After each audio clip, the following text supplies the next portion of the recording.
Hey, Byron, can you just talk about what it's been like for you working with Bruce and how he has helped your development, what he's like as a boss, as a mentor, and what he's like personality-wise as well? I mean, he's as good as it comes personality-wise. As far as the mentor things, especially with the football, our relationship started a long time ago, really, when I was a player. So these are the type of conversations that we always had. We always had big-time football conversations. And that's pretty much what it is. It's the same thing. He talks a lot about details, really about details. I've heard him as a coach when I was a player. Same thing now, just he's always preaching on details, but he really lets you go. He lets you go. He lets you grow. He lets you learn. And then he'll see a thing here and there and say, hey, maybe you should think of doing this and this and this because this happened to me in 19 whenever, right?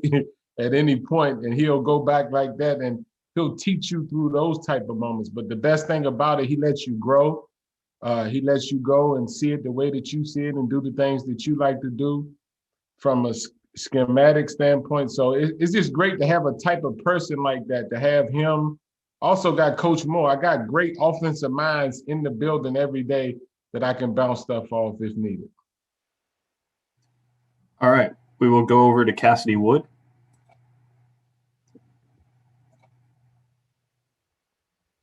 Cassidy? You got me? Yep. Yeah. All right. Hey, Coach Leftwich. So I'm actually a reporter out here in Charleston, Huntington, West Virginia. And so I'm asking one for our viewers out here, one for the people. Going back a little bit, how did playing at Marshall help build a solid foundation for your NFL career and ultimately leading you here coaching in Super Bowl 55? Well, one of the best things that ever happened to me at Marshall was the time that I went to Marshall. It was really before all the college football started just going really fast and just like holding cards up to teach the play and all that, so we had to learn it differently. We had the game was played differently during those times. Even though at Marshall, we was a pass-oriented system and a pass-oriented team, we had to know what all those spots were on defense. We couldn't just go fast. So we had to slow down. I learned a lot of football being there at Marshall, and I also had Chad Pennington there. So I had the guy who they was calling the best quarterback in college football. I had the opportunity to learn from, to learn how to play the position, to learn how to have awareness and understanding of where everyone needs to be and where the defenders going to be. So it was a blessing for me of how we learned football during those times at Marshall. It was old school, one-on-one football that you had to learn and had to understand to even give yourself a chance to have any sort of success. We'll go over to Therese Paylor. Oh. Hey, Byron, how you doing today, man? How you doing? Great. Hey, look, kind of piggybacking on Mike's question. Curious, what's it been like working with Tom Brady? He's an accomplished guy that you guys go back a ways a little bit. You played it around the same time. Just what's it been like working with Tom on a day-to-day basis as far as formulating the game plan? And also have a quick follow-up for you after their answer. Well, it's exciting really to work with, the guy that they call the best to ever, play his position. Obviously he's very aware. He's a smart football player. He's been in every situation. And I get an opportunity to work with him after he's already done 20 years of this, right? So it's been kind of fun to just learn from him, him to learn from me. What's been the most amazing thing about this whole thing is that the way his approach of it, he came in and he's told me from day one, just coach me, let me know what you want. Obviously, we work together from a game plan standpoint, but he's really a guy that I'm gonna go out and execute this play regardless of what you call at a high level. And let's just try to play our best football, execute at a high level. Kind of what I was saying earlier about he learned the game the old school way too. So he's not a young guy that's really just been going fast. He's a guy that's been around a lot of different types of football. We were just talking about like back in the day, if you had 26 attempts and 204 yards. That was a huge day most Sundays. You know, that was a huge day most Sundays when I first got into the league and when he first got into the league. And we just amazed at how much the game has changed in that time.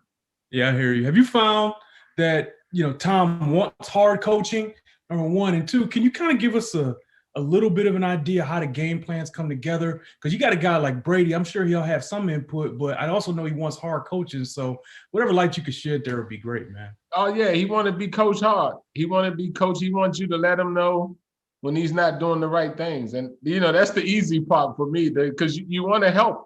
You want to put the player in the best position to have success. And if you don't coach guys like this want you to give them information and to help them be the best football players they can be. So they're never afraid of hard coaching. That's the easy part for them. And as far as the game plan, it's me and him find a way to put it together week in and week out. It was tougher earlier because we didn't have an opportunity to go through a lot of these things that we normally would have got through with no off season. But we got halfway through the year. I think we learned each other, and us ability to learn each other has put us in position to play in this game here. I think I got a great understanding of who he is, the way he's going to see every concept now, and the way that he's going to see the guys that's out there with him on the field at the time that we're trying to execute that play. So I think we got a good understanding of each other, which has allowed us to always be in a positive from a play standpoint. All right, we're going to go over to Gene Fournette. What's up, Byron? Hey, what's up? I'm very curious. A couple questions for you. What were you doing between the time you retired from football and before you joined Bruce as an intern in Arizona? Were you just enjoying the leisure of retirement, playing some golf? What were you doing during that 3-4 year period? I was enjoying time being a civilian. I just, it was initially it's fun. It's great, because you've been in the meeting room for, man, I don't know how many years, you've been in the meeting room. So initially it was great because I played, like you say, I played golf a lot, had a 7:45 tee time every morning. But what happened is the winter would come. The winter would come being in DC and it just was no more golf to play. And that's where you kind of got bored. Where did you play at? What golf course? A couple places up there. I don't want to say no names because I said it before and a couple people showed up. But, it's a few places that I play up there that I love to play.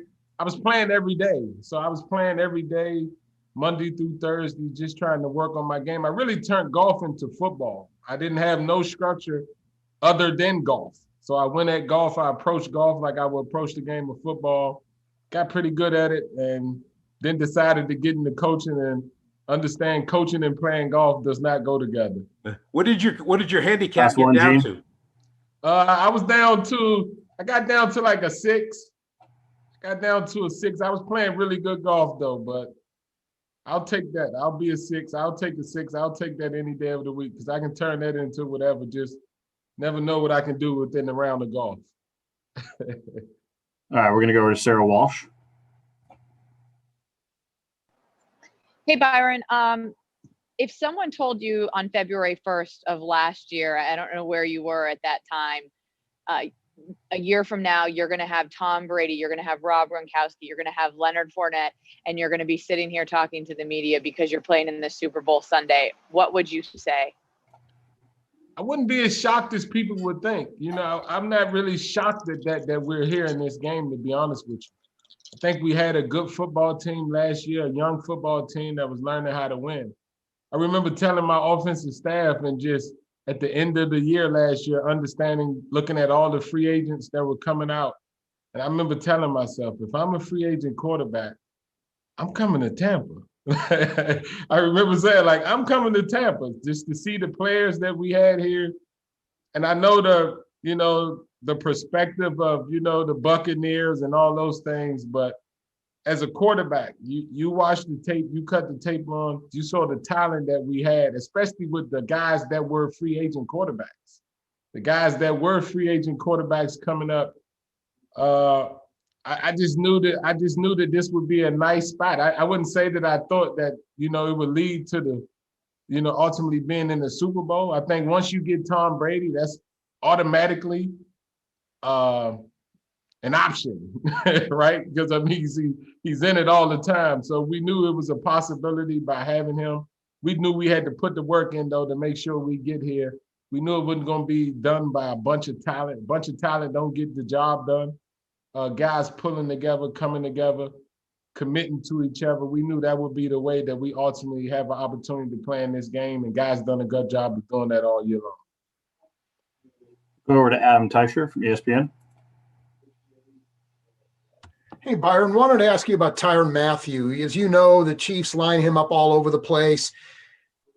You come across many players that are quite as versatile as he is, that can do as many things on defense as he can. And because of that, does Tom need to be any more aware of where he's lining up pre-snap than any other Chiefs player? I mean, being with Ty in Arizona, I got so much respect for the human being, to be honest with you. Before I even get to the football player, the way he approaches, his leadership that he brings. I know how the guys in the locker room feel about him because I've seen him in the locker room. I know his commitment to the game. So before you even talk about the football player, you appreciate the leadership and the way that he carries himself on a football team. Then you cut the tape on, and then you see the plays that I've watched him make in Arizona. So we know what type of player Ty is. Ty is a great football player, great guy. Everyone would love to have guys like this on their team. I got so much respect for what he's about and his thoroughness and the way he go about the game of football. As a coach and as a player, you appreciate that. So we know how Ty feels and how he's going to approach this football game. We just got to make sure we're ready to play and make plays also. So, it's a great football player, man. He's a great football player. I've seen him have a lot of success in this league, and I see he's up there doing the same thing. We'll go over to Jenna Lane. Jenna? Hey, Coach. I'm just curious from your vantage point, because you were at this Super Bowl the last time it was in Tampa, and obviously the circumstances were so different with COVID-19. How has it been different for you guys, aside from the fact that you're sleeping in your own bed at night? Well, the thing I think about the most, I wish that our guys can have the real experience of what it really is. Having the opportunity to go to 2 Super Bowls, just the experience is a little different this year. Obviously, we're doing it, through video. And so it's different than it's ever been before. But, these guys get an opportunity to have this version of it. I would love for them to have been different years, different circumstances, so they can truly experience it the way that I experienced it, because it's a unique thing. It's a thing you should enjoy. You put in a lot of work to get this far, and to have an opportunity to play in this games. If you're one of the last 2 teams to play in this game, this is the time to enjoy it. This is the time to let the world know who you are as a player and all the questions that come with it. They're all fun. And I wish they could truly experience it the way that I experienced it in the past, but I think this would do for the guys. We'll go over to Adam Kilgore. Byron, during those days when you were golfing and your civilian lifestyle you were talking about, was coaching in the back of your mind? Was that something that you were thinking about even when you were a player maybe? Or like, when did you sort of start thinking that you'd want to become a coach? Well, BA always wanted me to coach. BA always wanted me to coach, and it was just something I just wasn't ready to do. I needed to get away. I needed to see what the rest of the world was about. I mean, you got to understand, you're in team meetings and in football meetings for almost all my life. So it was an opportunity to really just be a civilian. Like I say, just be a civilian. Now, during the process, I always talked football. Football is my life. Anybody that know me know how I feel about football. Me and BA would talk. I would tell him what I would see, like really through the TV, because I had no understanding of what he was doing from a game planning standpoint. I just knew him, and I could see it through TV. So it was those type of things. I've always continuously talked football, though, talking to former players, talking to players that were still playing, would have an opportunity to talk to Ben, watch like the Steelers play and talk to Ben about certain things. So I never really got away from football. I just was not in the meetings. I just had an opportunity to heal up and rest and get your body to feel great. So other than, I wasn't really that far away from football, even though I wasn't in meetings and everything, because I still had communication with a bunch of guys that were still in the league. We'll go to Ryan Dunleavy. Hey, Byron, you hear me? Yes. Thanks. What does no risk it, no biscuit mean to you? And how different is that than what other coaches preach? Well, BA has no risk it, no biscuit. I know what it means for him. I know what it means for me. It means the same thing for us. We just do it a little differently. It's really just attack. Put yourself in the best position to play, be aggressive. This is an aggressive league. This league is about scoring. This ain't the same league where you ran the ball and got 2 yards here on first down. This is a different league, and the slogan fits perfect for the way that football is being played now. I mean, to give yourself an opportunity, to give your players the best opportunity to win, put them in position to win. And we just so happen to have players at the skill position that's able to get at people downfield, get at people short, medium, long. We're just trying to get the ball to the open guy and make them defend the whole football field. So that's my interpretation of it. No matter what, empty, like we say, make sure I have nothing left. Play your best, give all you got, attack, and try to win the football game. We'll go to Rick Stroud.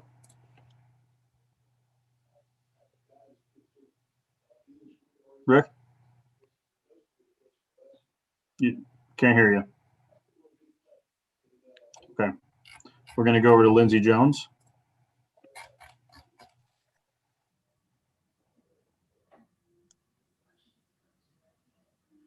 It says I'm muted. Can you hear me? Yes. Okay, sorry. It just told me the host muted me.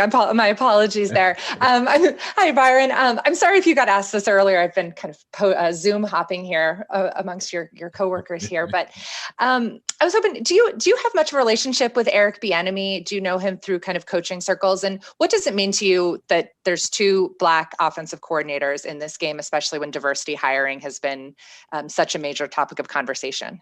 Well, obviously, I've been a big, huge football fan all my life. So I've been a huge fan since he was in college. You know what I mean? The world knew who he was. EB, I didn't really meet him until I, was an adult really into coaching. But as a kid growing up watching football, it was hard not to notice him, especially with the college career that he had, his NFL career. So I knew of him.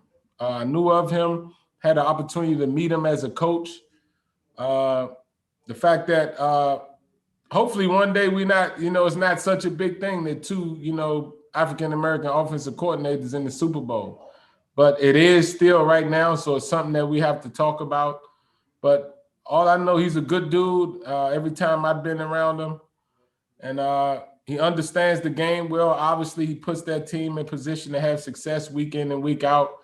Obviously, I think of Andy, appreciate what Andy, like I appreciate BA, just having the opportunity to be around these type of guys who view these guys as the way that they view BA and Andy, they view these guys as offensive gurus, geniuses at what they do. So it's a blessing that me and him get an opportunity to learn from guys like that and get better ourselves. But he's been good to me as long as I've known him. All right, we're going to go over to Rick Stroud again. Rick? Can you hear me? Hello? Yes, I can hear you. Yay. There you go, Rick. I'm in it.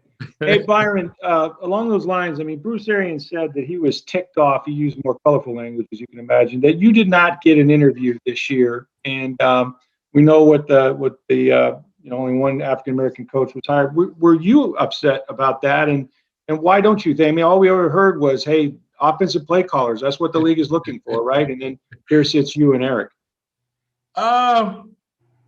I didn't really have an opinion of it, to be honest with you. That's not really why I do it. You know, me being a former player, I really want to help these players be the best football players they could be. I really want to put them in position so they can shine and be the best at whatever they want to be. As far as all the other stuff about getting interviews, I can't answer that question. There's no need to ask the people that's